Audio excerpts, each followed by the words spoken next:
We are very honored to welcome Ambassador Power to Seton University. She is somebody that knows that it's important to find the difficult truth in any situation. Welcome, Ambassador Power.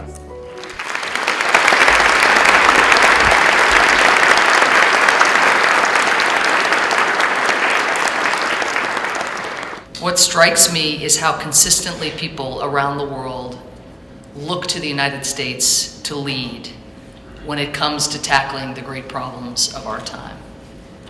If there's one formula for every encounter or one prediction one can make, they're going to be asking the United States to lead and believing that little will happen if the United States does not. We are witnessing the largest wave of refugees and displacement since the Second World War, many of whom are fleeing the catastrophic conflict in Syria, where they are caught between a regime that gasses, barrel bombs, and deliberately starves its own people, caught between that on the one hand, and violent extremists who sell women like cattle in markets and murder people just because of their religious preference or because of their ethnicity. By turning away refugees, we would lose out on the tremendous contributions that they will make to our societies, that they have made. One of my predecessors as the US Ambassador to the United Nations was Madeleine Albright, a refugee.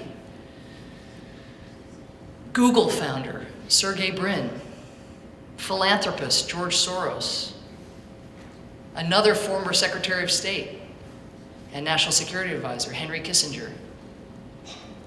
But would any of us want to live in a country that would turn away a family like this because of where they are from or because of what they believe? And it is in keeping with this school's long tradition of embracing people of all faith, ethnicities, and nationalities, including refugees, a spirit reflected in the bumper sticker that I saw tacked to a dean's door when I walked in today that said, "Jesus was a refugee." Surely we can get that bumper sticker around town and around the country. Jesus was a refugee. It is these values, together with our willingness to use principled diplomacy to engage adversaries, and our willingness to rally multilateral coalitions behind the causes we know to be right, behind the causes we know to be necessary, also for the safety and the security of the American people. These are the values. This is the foreign policy that will allow the United States to continue to lead for generations to come. I thank you, and I look forward to our discussion. And my question to you is, drawing upon your experiences from Rwanda to the present, what's the difference in the responsibilities between journalists and politicians in keeping the American public engaged and interested in foreign affairs, even if the conflict doesn't initially appear to impact the U.S. and its citizens? Thank you. Trying to find the words and the stories to cross those divides, to make the American people feel connected to families that they've never met, that they probably will never meet, and also trying to look around a corner and see the extent to which conflicts come back to roost and do affect our national security, and why we have an interest, as well as, again, the values that should connect us with these communities.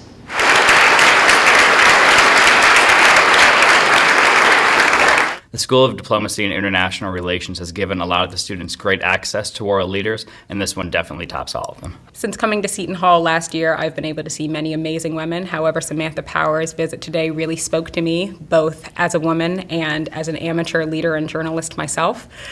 Seton Hall has given me amazing access to leadership opportunities. Currently, I'm editor-in-chief of the Journal of Diplomacy, and to see a professional journalist not be constrained by one career, but in fact move on to many careers, really gives me some bright ideas for my future.